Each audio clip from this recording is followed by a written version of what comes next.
And let people connect their audio. Give them a little bit of time to connect their audio. Okay, great. Alhamdulillah. All right. Assalamu alaikum. Okay. Okay.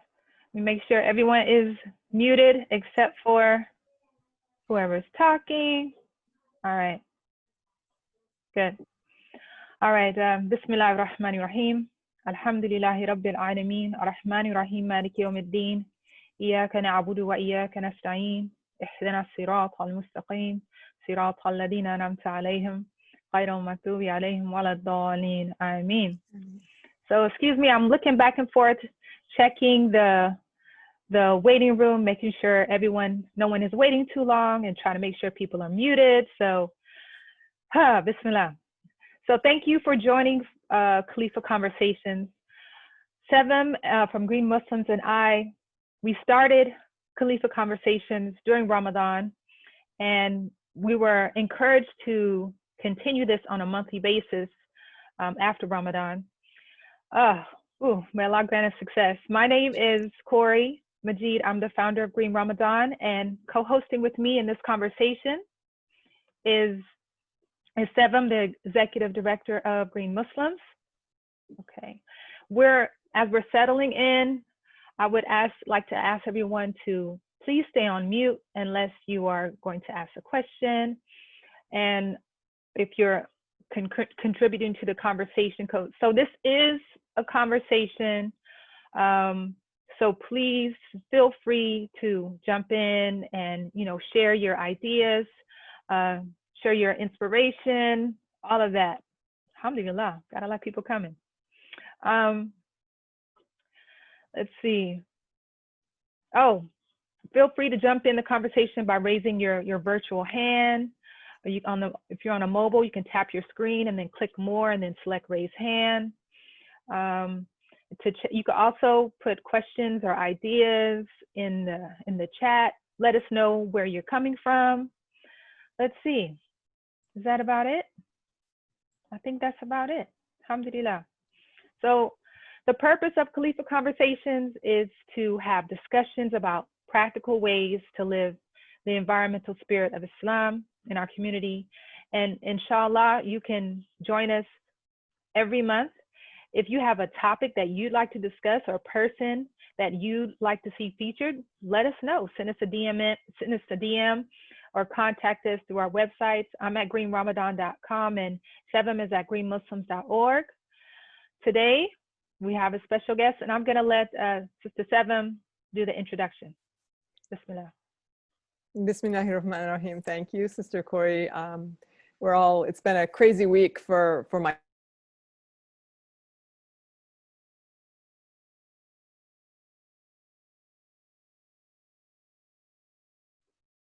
She was having problems with her Wi-Fi. And let's have a good chat. Okay. Sevam, you just went out for a second. Okay. Okay, everyone, I've been having some Wi-Fi issues over the last 6 minutes. So if you lose me, I will call back in, but let me get going. Can you hear me right now? Yes. All right, so more important things to do. Thank you everybody for joining us today for Khalifa Conversations. We have a really interesting guest today. I'm super excited. Arsheen Allam was named to the 2019 Forbes list of 30 under 30 in energy after founding 2 companies that were working to help people and the earth.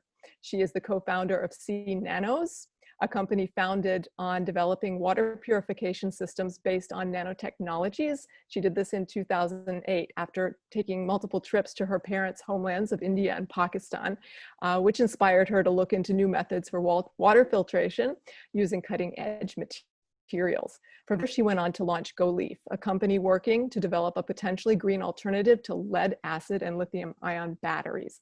Arsheen will share the unique story of how she ended up in her particular line of work, including the challenges that she faced and why she stuck with it. And before she gets started, I'm going to stick in that I'm personally going to ask her for a little bit of an explanation of the technologies that she's going to be discussing and the materials that her work involves, because it just so happens that both of my parents are material scientists.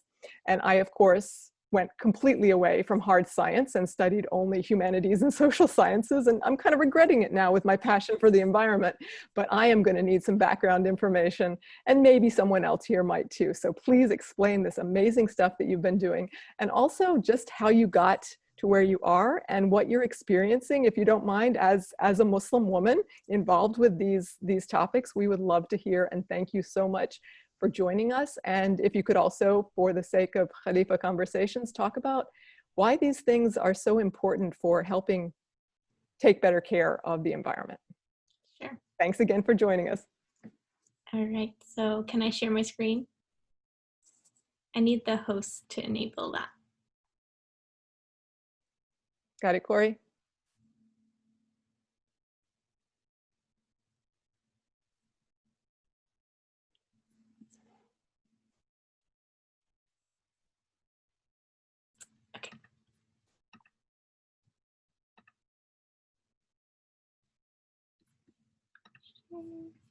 All right, can everyone see my screen?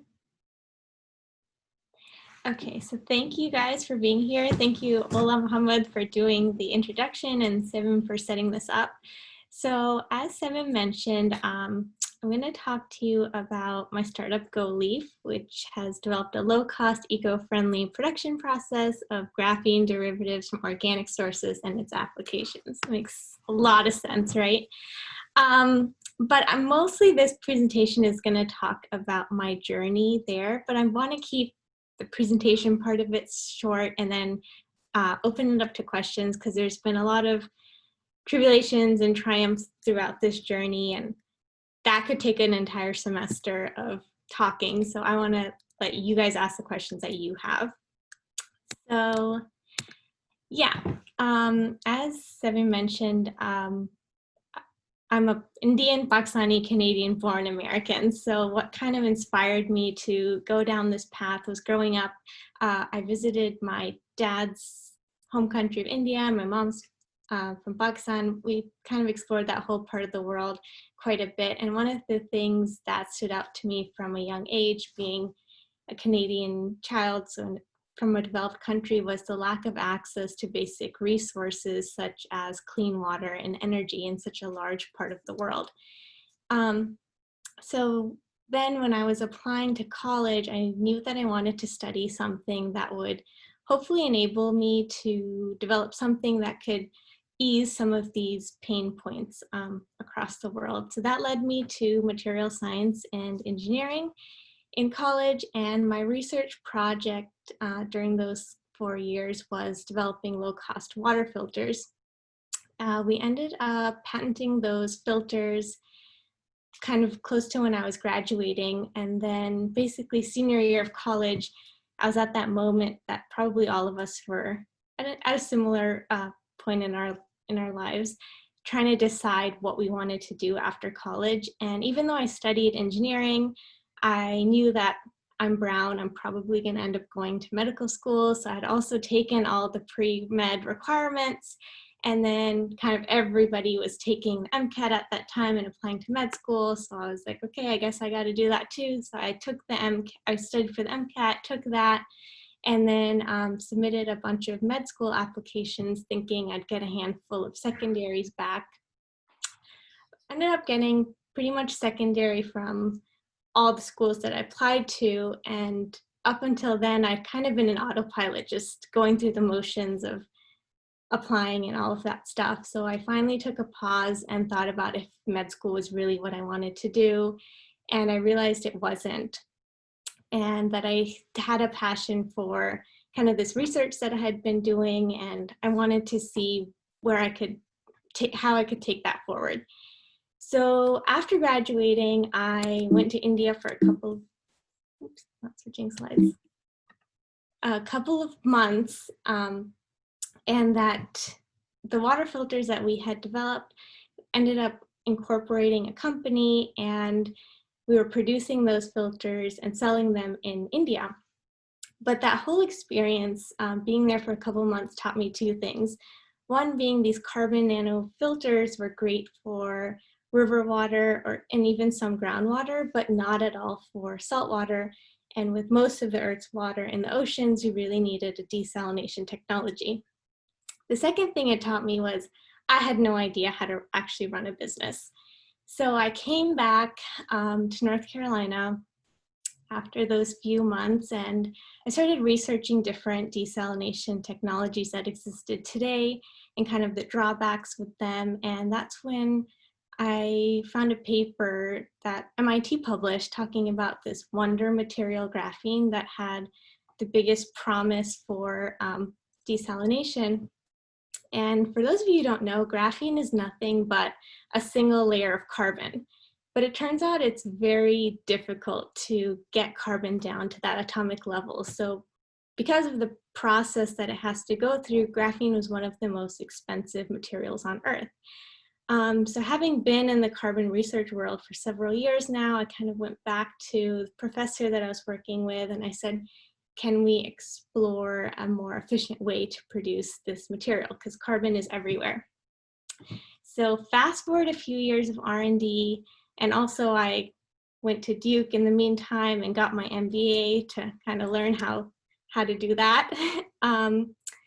We ended up successfully extracting graphene from various carbon sources and launching GOLeafe. And without getting too technical, I'll tell you a little bit about what graphene is. So again, it's nothing but a single layer or several layers of carbon, but it has very amazing characteristics at that atomic scale, such as it's 1,000,000 times thinner and 1,000 times lighter than paper, but yet it's 200 times stronger than structural steel and 1,000 times more conductive than copper. It's very strong, very conductive, very lightweight. So what differentiates our process is most graphene producers start with coal or graphite as their starting material, which is a very densely packed form of carbon. So it takes expensive equipment such as exfoliators or chemical vapor deposition machines to extract out those single layers.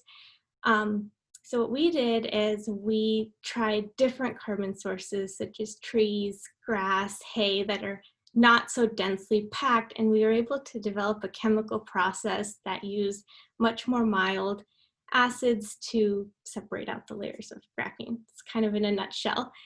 And so then, and because it's a chemical process, it's very easily scalable, it's low cost, and the chemicals that we use are not so harmful to the environment, so it's also eco-friendly. So we ended up patenting that process, and it is currently pending. So now that we had solved the problem of creating the material at a low cost, we set out to develop the actual membrane for desalination. And that's something that we're currently prototyping now and looking for partners, commercial partners, to kind of build out that product further. And I'm just going to nerd out for like 30 seconds here to explain the difference between the graphene desalination membrane and the most commonly used desalination membrane today, which is reverse osmosis.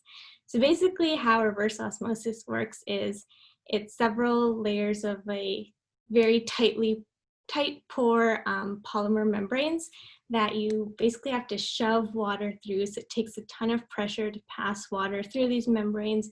You end up with a lot of water wastage, and of course it uses a lot of energy to get the water through as well. And basically the membrane traps the sodium chloride ions and then the water passes through. But what we're doing is we can embed these polymer membranes with graphene, and because graphene is conductive, we can apply a voltage to it, and once you do that, the sodium chloride bond breaks and they separate out, and now the water can much more freely pass through. Can you guys see my screen, or do you see the participants? I see the participants. Okay, if you can see it, that's fine. I see you. I see your screen. Okay. Yeah. So when we do this, then you have much less water rejection, less number of layers required, so then it takes less pressure and energy to filter the water as well. And because graphene is so chemically resistant, it has a good life period.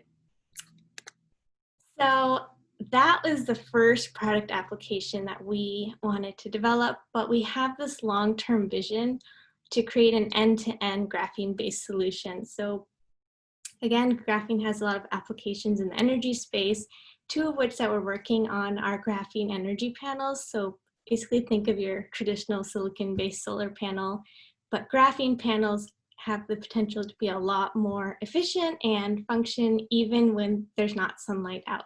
And then we have the graphene battery that's for energy storage. So basically this solution can capture energy, store it for later use, and that energy is then used to power the desalination membrane. So this is ideal for not just developed countries who can already afford reverse osmosis membranes, for example, but more importantly for disaster-stricken or rural areas.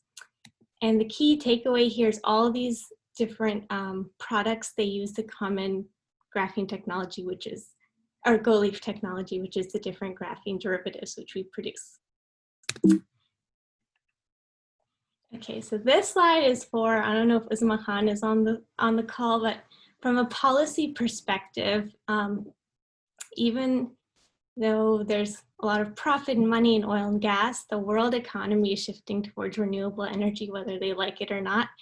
And these are just a few news articles that if you Google renewable energy, every country across the globe is shifting in that direction. Even companies like Shell and then Saudi Arabia, who they thrive on oil and gas, they are also being forced to move towards renewable.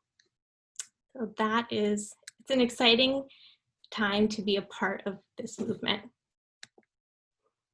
So I mentioned the energy applications and the filtration applications, but I wanted to also say that graphene has applications across other industries as well. It's like printable electronics, additive manufacturing, and these are just a few of the big players in there, some of which who we have talked to and others maybe we will in the future.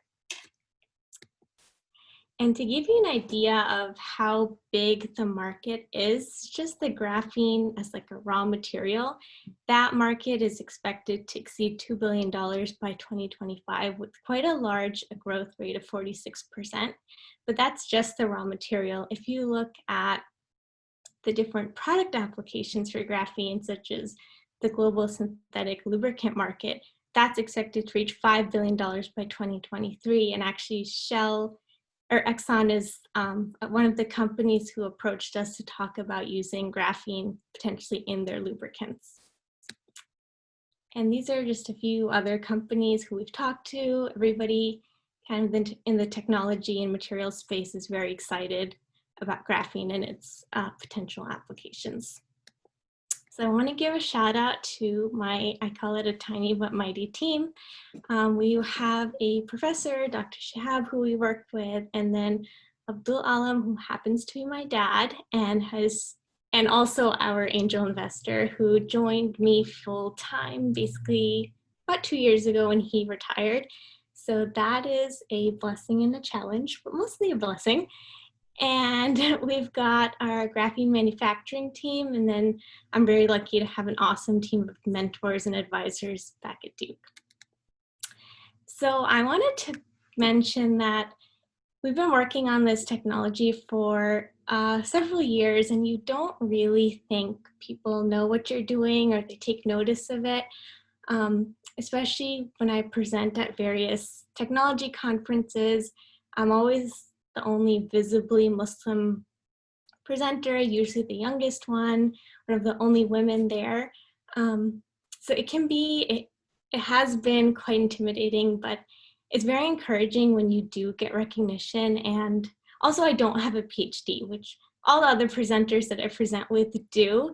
So it can be kind of imposter syndrome, but alhamdulillah, when you get recognized and people come up to you, like people in Raleigh have sent me messages on LinkedIn like, oh, we saw you present in San Francisco or DC or wherever. People do notice you. So I just wanted to mention that even if you're kind of working towards something for several years and you think it may or may not go anywhere, just keep going, because it does. Eventually people know, and as long as you have a passion for it and you're kind of mission driven, inshallah, it'll work out. And that's it.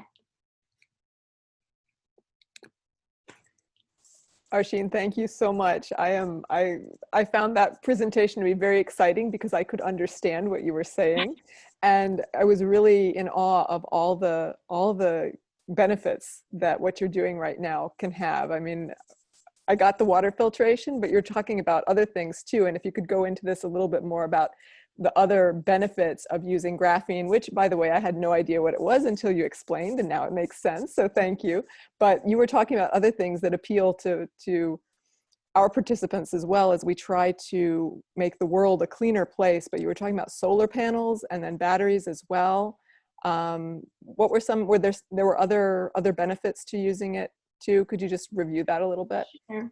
And then anyone else who would like to ask questions, please feel free. I think we're a small enough group. You can just unmute yourselves, or is that okay with you, Corey, if they unmute and ask? That's fine. That's fine. Okay. Okay, thanks. Sure.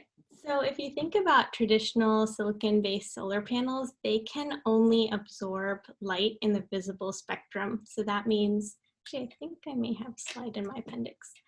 That means only when the sun is shining.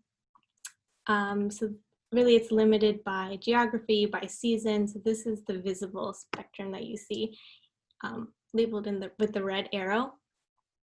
But graphene has a potential to absorb light. So there's light in the atmosphere even when you can't visibly see it, which is the UV and the IR range. So if graphene can absorb light during basically 24/7, you have a much more efficient way of capturing energy, and you're not reliant on sun, and you're not limited to weather conditions. That's the main benefit. And also graphene is flexible, so you don't have to use glass and other expensive materials to protect like the silicon cells. So are graphene solar panels, are they out now? I've heard of some newer solar panels that, aren't as delicate, but is that graphene? So there's some, I don't know if they're out, but some silicon solar panel producers are layering a layer of graphene on their existing panels to get that higher efficiency, but no solely graphene panels are available. Any idea when they would be, and should we wait until they come out if we're thinking about getting solar panels on our homes or even our mosques? I think it'll be a couple of years at least. A couple isn't that much. Very cool. So will they be less expensive than the solar panels that they have now? So current solar panels, the prices come down quite a bit, and with graphene still being very expensive, it's unlikely that it'll be at the same price point. But again, there's GOLeafe today, but I don't think it's far out before other people develop cheaper ways to produce graphene. So the hope is that the price of graphene panels will come down as well over time. Have you considered the spiritual implications of what you're doing?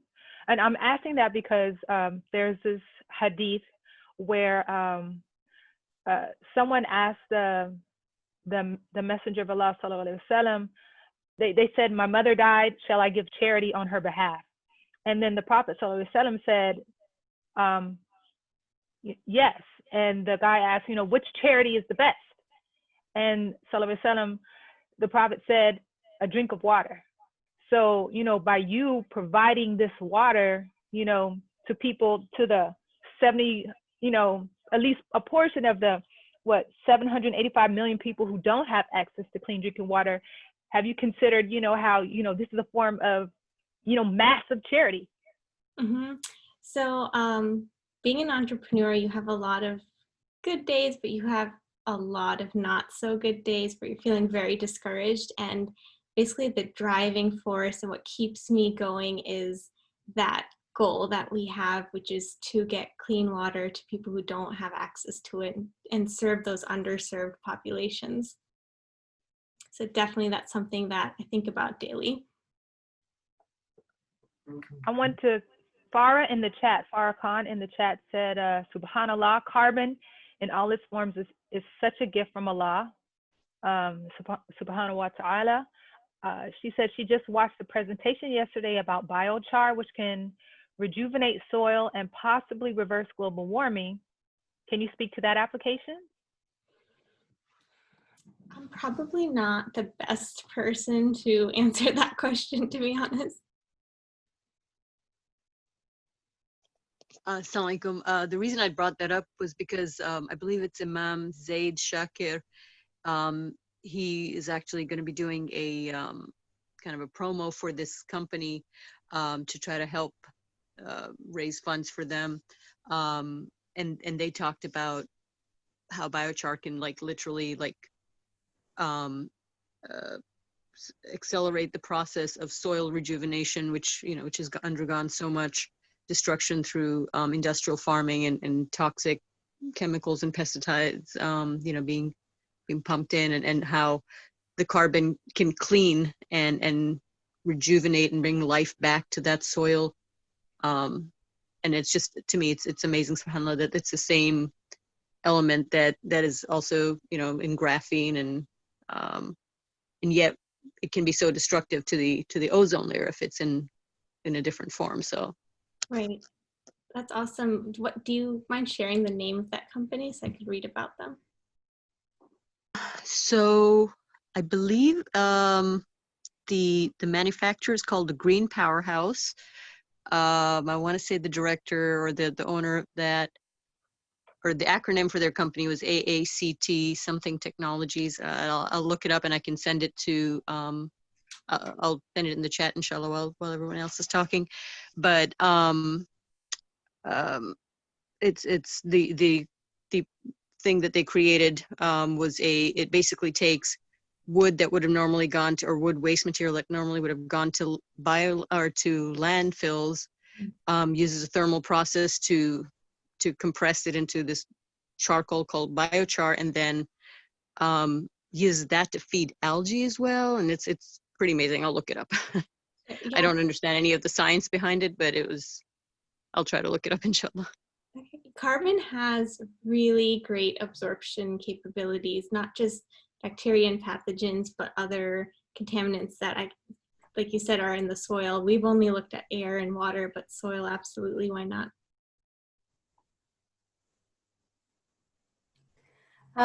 Arsheen, congratulations on what you've achieved so far. It's very inspiring.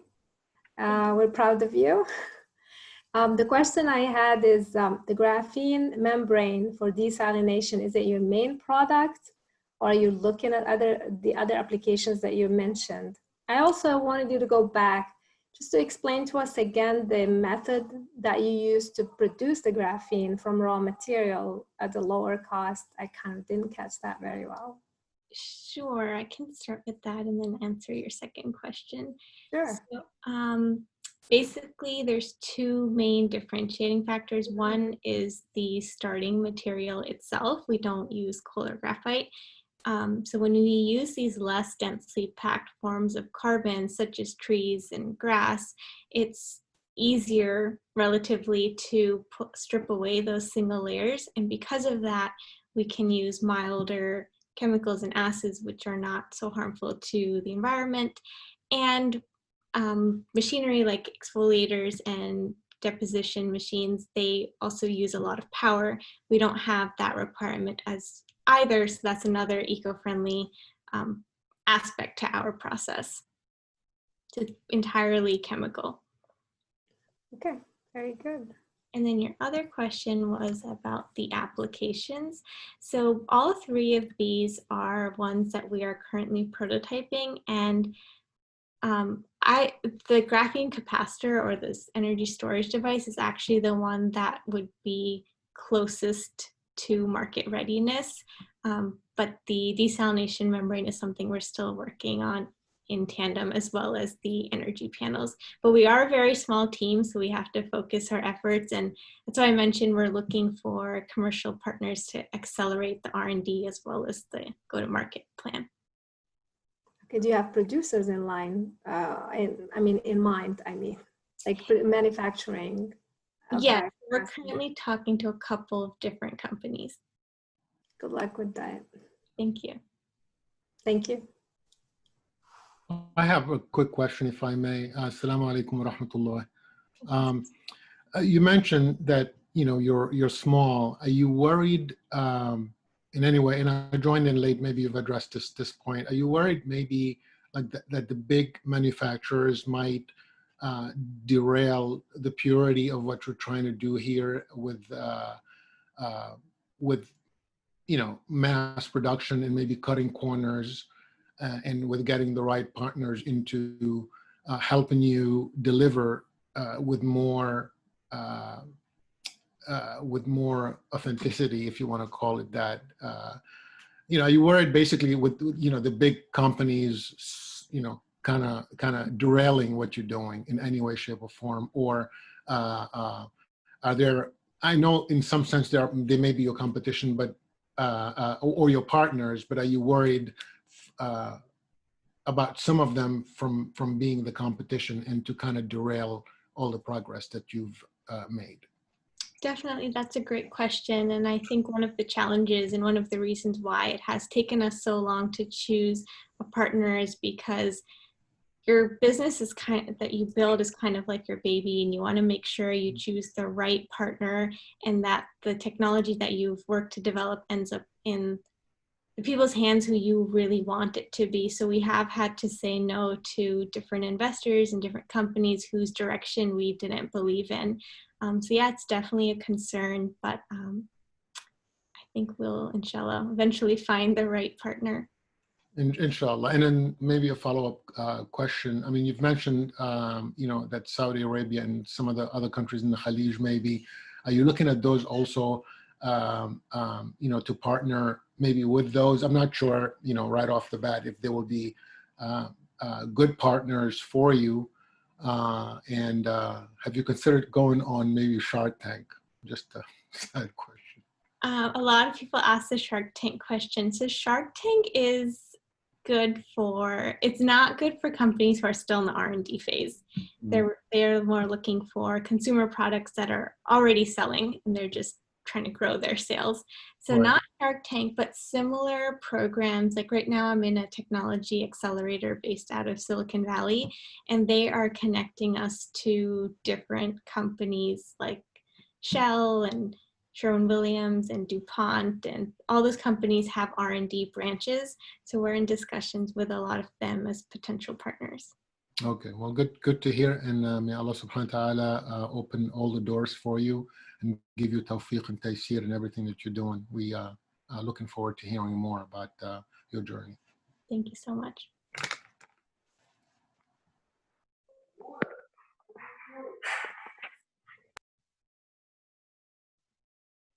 Ola, did you have a question? I think Ola was trying to unmute herself. Yes, assalamu alaikum, everyone. Thank you so much, Arsheen, for this amazing presentation. And Arsheen is a family friend from North Carolina, so I feel really proud seeing her and way blown away. I know her as Arsheen, and I had no idea about all this work that she does, except in general terms. So this is amazing to hear the details. And I really appreciated that hadith, Corey, that you mentioned, and may Allah multiply her reward and everybody involved. I had two questions. One was specific.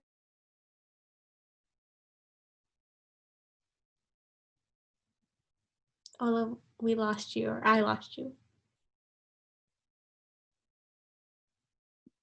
I think we all did. She's still, I still see her in the room. Maybe she just lost her connection temporarily, because she's still a participant.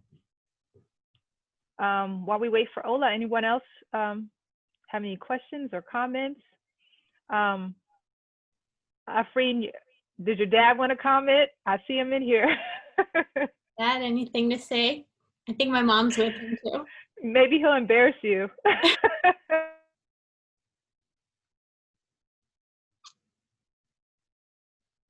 Hello. Assalamu alaikum. This is Abdul Alam here. Basically, I think Arsheen covered all the aspects. And the question which brother asked, the the potential for a larger corporation, doing certain things. So one of the things which have been in Arsheen's mind is, how do you diversify? Because traditionally, most of the manufacturers of graphene are using, as she said, either graphite or coal. Now, what she has done is she has diversified the source material. So if different source material gives you, if something goes wrong with one, then other one. The other advantage is each source material provides you with a different type of graphene, which is suitable for certain application. An application like solar panel, maybe one source material is good. Whereas for the application for energy storage device, another source material may be good. Another important aspect is she also mentioned about derivatives of graphene. This is the key differentiating point, because different derivatives serve different applications. We have not only developed a cost-effective, I shouldn't say we, Arsheen has not only developed a cost-effective, eco-friendly method to produce the graphene, but she has also developed a method which can be adapted for different sources. And the third and most important thing is she's also developed a method to produce different derivatives of graphene to suit specific application. This is what would help her in the long run, to face the competition, to differentiate herself from any other competitors, other people's products. Thank you for adding that. May Allah subhanahu wa ta'ala protect her and you and everyone involved, and protect all of her assets.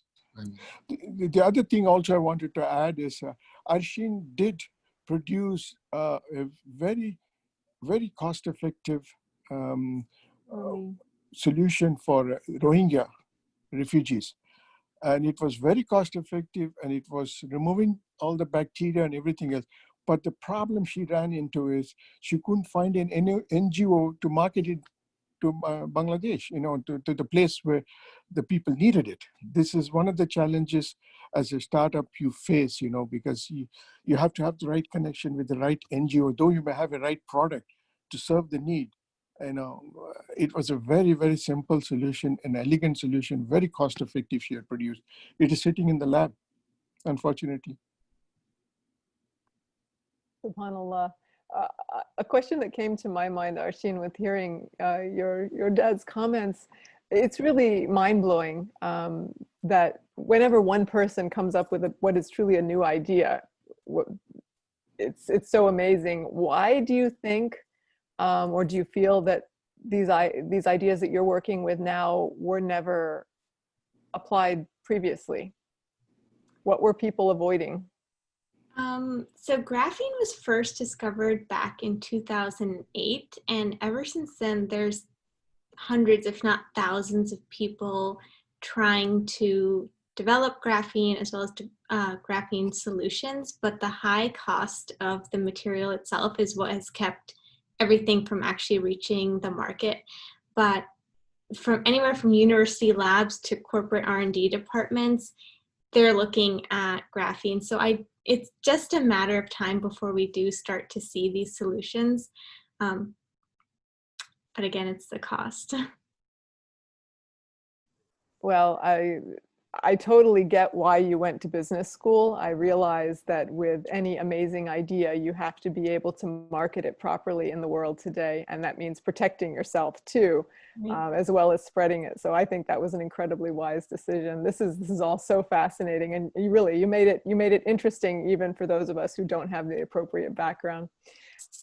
Anybody else have any comments or questions that they'd like to share? I'm going to check in with Ola and see if she's still with us or if I can share her question. I just have one quick question regarding what Mr. Abdul said. For the products you had for the Rohingya refugees that you have sitting in the lab and you were not able to offer it or market it so they can use it, is there a specific reason? Like, was it an issue with certification or licensing or credibility of the product, or was it just people on the other side not listening?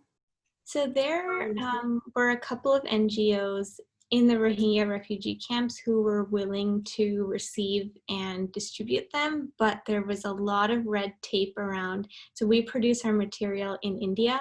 Shipping from India to Bangladesh, there's a lot of politics involved and a lot of, unfortunately, bribery that you have to do to get it across, and still the product may or may not get there. So it's something that we're still trying to navigate and to find an NGO that's large enough that has a relationship with the Bangladesh government that can help us get our I understand. Politics, of course. That's sad. I hope you'll be more successful next time. Thank you. Inshallah. Thank you. Assalamu alaikum. I have another question, if I may. So when you say that this is low cost, does that mean like it's something that an individual could afford as far as the desalination or application of it? For example, if somebody were going to travel, go on an ocean trip or something in a boat, could they, what I currently use is like a Berkey filter. Mm-hmm. Is it something comparative in cost, in terms of cost? Yeah, so it will be cheap enough as like those hiking water bottles that you buy with the charcoal filters in them. That's amazing, because salt water is probably the most plentiful resource on the planet. So this application is specifically for salt water, or could it help someone like in Detroit who doesn't have access to clean water? So our filters not only filter salt, but also bacteria, pathogens, any heavy metals, including lead, cadmium, mercury. That's awesome. Awesome. Ola, are you back with us? Could we ask you to start over, including, sharing your personal connection? We lost you while you were speaking. Yes, I'm so sorry. Sorry, I was talking to my son. It didn't work out. Sorry about that. I think On the side. the connection piece went through, right? Just not the questions. Yeah, I heard the connection piece. Okay. Again, just very proud of you, Arsheen, mashallah, and may Allah, give you success in what you're doing.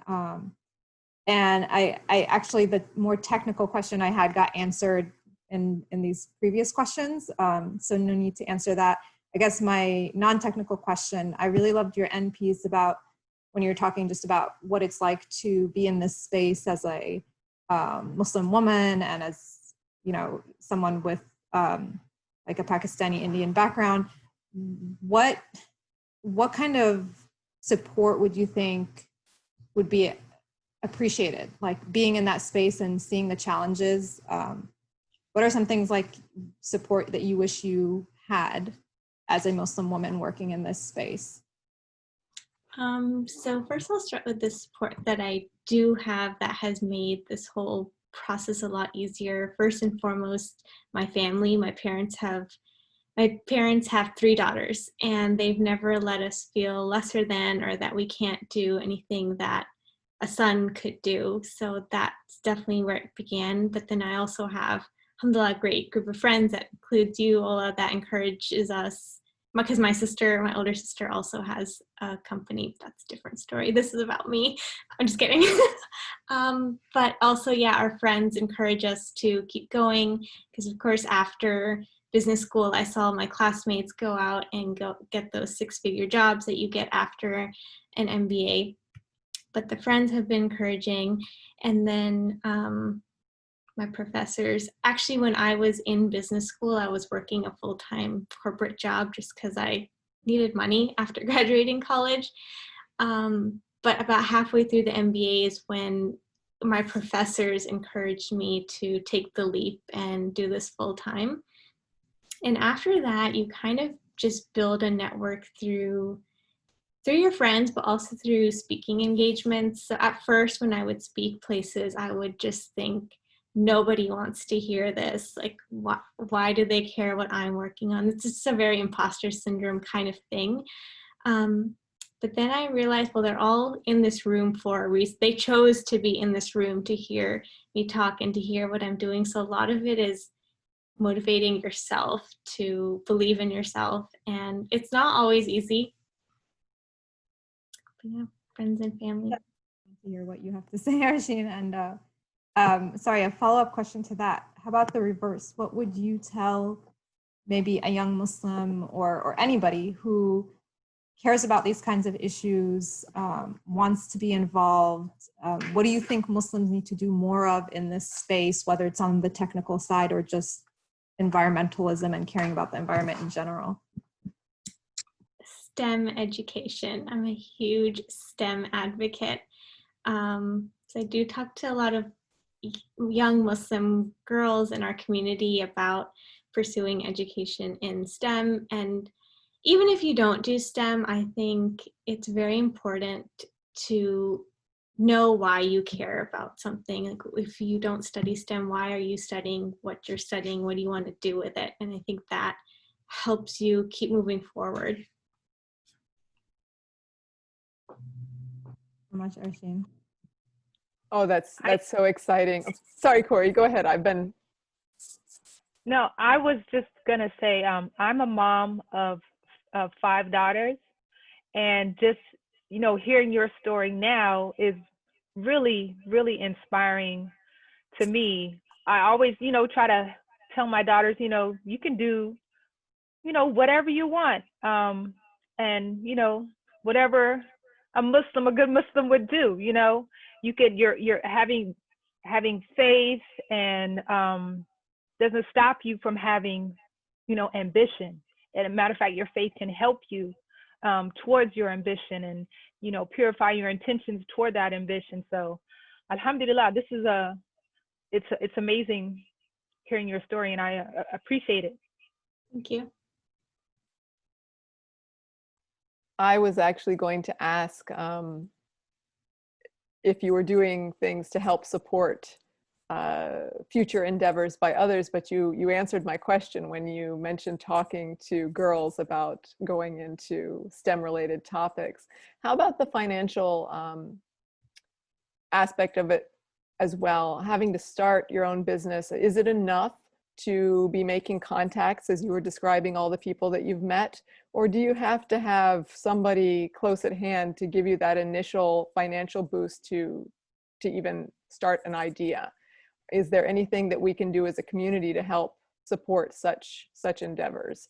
Any thoughts on those things? Yeah, absolutely. I think our community has a long way to go. And one of the things that I've learned by being in the space and talking to a lot of investors is it's amazing. It's commendable, the Jewish community, how much they support each other, and they have funds for supporting their next generation of entrepreneurs and business owners. And that's something that the Muslim community is definitely lacking. And our risk aversion in our Muslim community is very high. We just like to invest in property or the stock market that's not too volatile, but we're never going to be the cutting edge if we're always playing it safe. So I think the Muslim community needs to establish funds and programs similar to what other communities have built.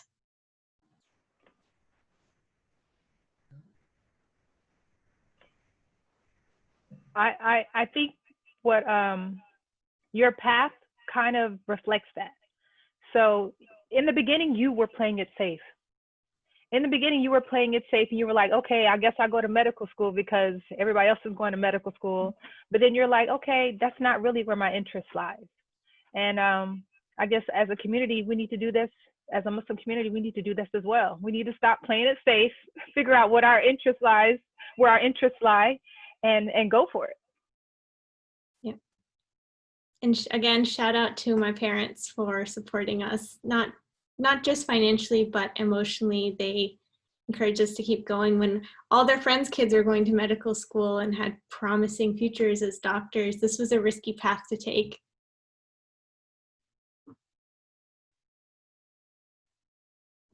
Anybody else have any more questions as we come to our final minutes? Because if you don't, I have more in the back of my head. Anybody else? So please feel free to go ahead. Yeah, well, thank you. didn't want to ask too many questions, but yeah, no, I think it's disheartening on the one hand to see the lack of support that somebody like Arsheen might need. And when Muslims can pull their resources together, I think we have resources. They're just not organized resources like many other communities, unfortunately. And definitely this is an area that we need to do better. We're seeing this in many organizations. You know, when there's tragedy, we come together and we empty the pockets, right? But it's this type of progress that we need to rally behind. You know, young people like her and give her that support. I don't know if we can do it by tapping into other entrepreneurs. You know, Muslim entrepreneurs who have done well, those who are in perhaps the sports industries, the entertainment industries, and so on. We've got to find a way to get those resources from somewhere, because the resources are there. And it's unfortunate that we often don't make the connection. Even trying to build a small nonprofit organization like Muslims for the Environment, I find it very difficult sometimes. To me, it's so blunt and it's out there like that. I mean, I mean, you're seeing the issue, but people don't make that connection. And, you know, I'm sure, you know, we've all lived through these types of frustrations. And, you know, I wish that it wasn't the case, but it's the spirit of the entrepreneur that keeps on going. And hopefully, you know, in the near future, we'll be able to do that and tap into those resources, whether governments, foreign governments, you know, whatever it takes, because this is important. This is very important work.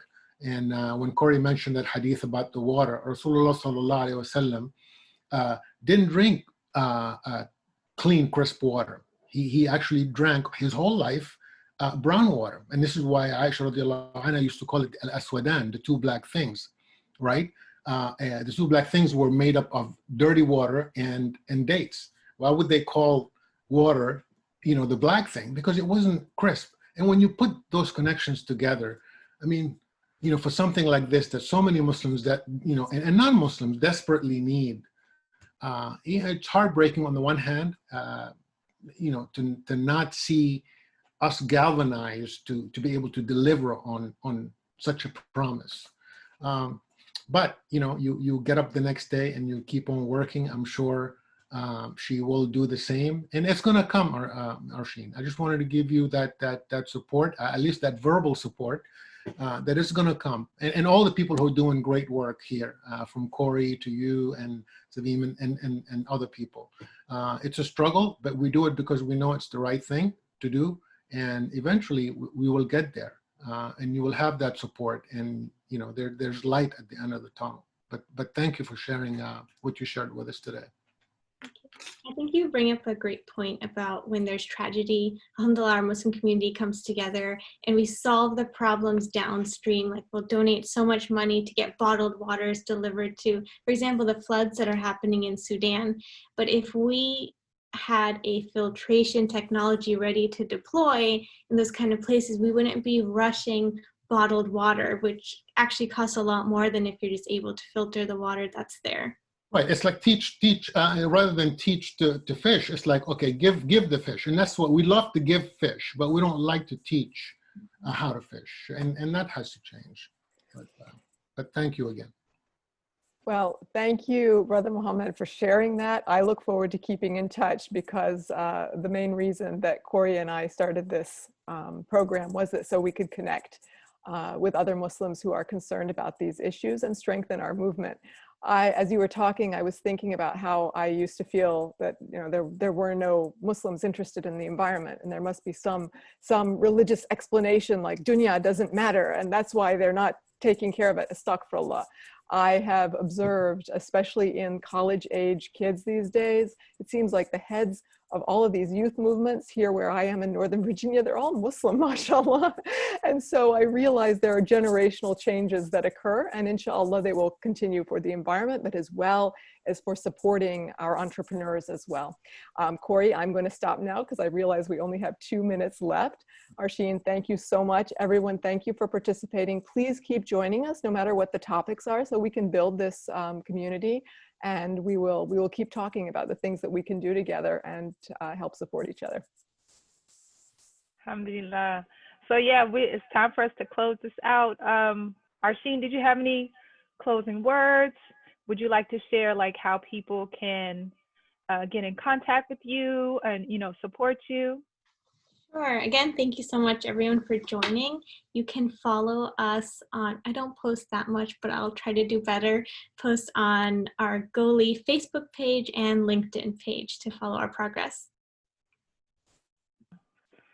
Thank you so much for joining us. I want to thank everyone who participated in Khalifa Conversations today. I love this conversation.